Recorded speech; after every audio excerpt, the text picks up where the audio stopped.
then you think, well, I am a very humble servant of Allah, it's so kind of Him to have granted my request, but maybe it was some other pious people of Allah who did it. So that is so common in Islamic teachings that even Hazrat Muhammad Mustafa sallallahu alaihi wasallam, whose prayers were received and accepted by Allah as never before and never after regarding any other man, yet he asked his companions, humble companions, to pray for him. So that is the beauty of Islamic teachings. It teaches you humility, and also sometimes Allah Himself is in such a mood that He would listen to any any nonentity, a man without any merits whatsoever.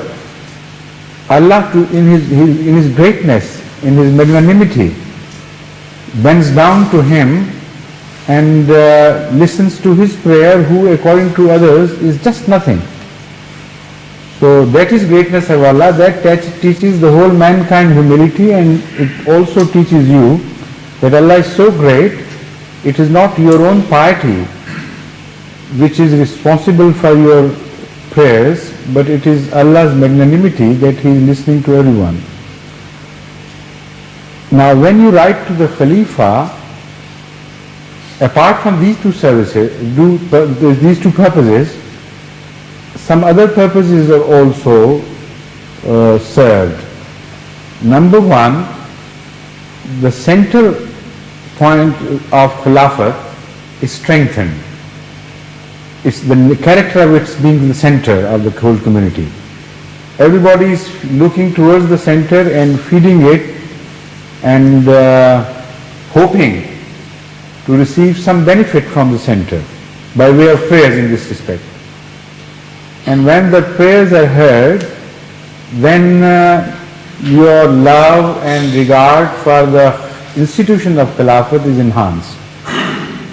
And because this is the not entire object but one of the objects, Allah also listens to the Khalifa more so for the sake of the community, for the sake of the faith, for the sake of the integrity of the community, if not for his own personal sake. I mean, there are so many factors involved that it is generally known that the prayers of Khulafai Ahmadiyya are definitely heard more prominently and distinctively than the rest of the many pious people. But Khalifa himself also stands in need of prayer. This is why he has to remind you repeatedly to pray for him. It's not just a relationship of superiority or inferiority, not at all. It's a systematic arrangement which benefits all and in every direction. It strengthens the close bondage of Ahmadis between themselves and their loyalties to Khilafat and their bondage of love. And when somebody is writing to someone for prayer, apart from the acceptance of the prayer, another benefit is immediately derived, and that is the benefit of love and benefit of respect. And whenever someone is praying for someone, again immediately a benefit is received by the one who is supplicating in favor of the one for whom he is supplicating. There is a direct bondage of love and closeness which without prayer could not have been achieved. Because then somebody who is praying, he knows that unless he prays with all his heart, unless he prays with a personal touch, the prayers would be meaningless. It would be just a lip service without any meaning. So he has to go on feeling for others. The result is the Khalifa is constantly reminded of his obligations to the community, and his love is also enhanced because of this repeated request for prayers. This is why, despite the fact that I have to do so many things and I always find myself short time, yet I don't stop people writing to me for prayers, because it serves me the purpose of always being in touch with the whole community, knowing their problems and feeling for them, and the feeling of bondage, close bondage, is strengthened. So these are all the factors. But if there are certain problems which one cannot disclose to anyone, Islam does not believe in confessions to human beings. Islam believes in prayers to Allah, which does not mean that you have to give full detail of what is bothering you. Allah knows everything. Even He hears prayers sometimes before a person has posted his letter, because He knows everything. He knows about the future as well. So as far as God is concerned, it is not necessary that unless someone prays for his friends, knowing all the details of his problems, Allah will not be able to determine what problem and which problem and so on.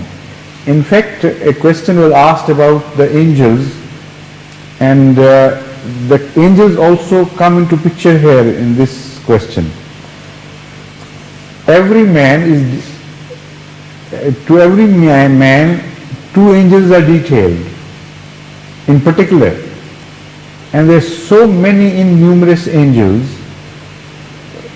serving each individual, looking after him, his requirements, and protecting him.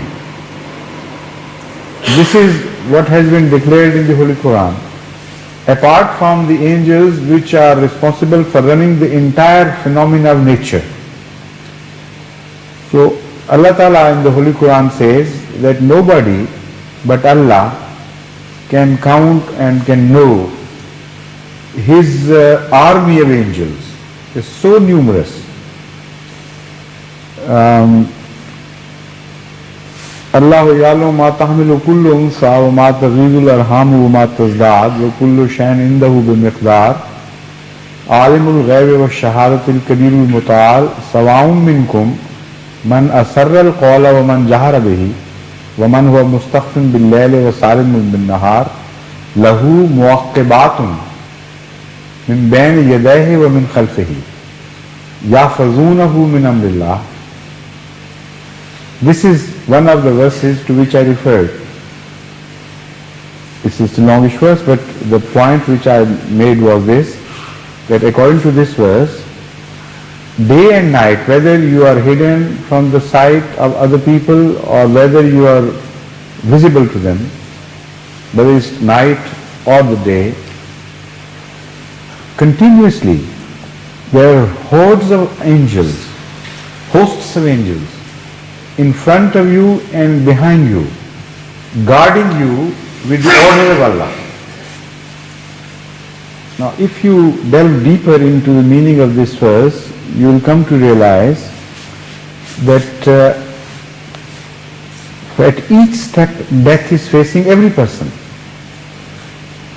If Allah or Allah's special angels which are appointed for this task, and there are so many tasks, are not guarding life from all directions, from the front and from behind, every moment, it would have become impossible for the life to survive on this earth, because the factors leading to death are overwhelmingly larger in number. Each time you move your finger, for instance, or a muscle, or even a hair, the messages conveyed from the brain to that part of movement are conveyed through a chain of nerve cells in which chemical reactions take place continuously. And the moment that chemical which was responsible for conveying the reaction.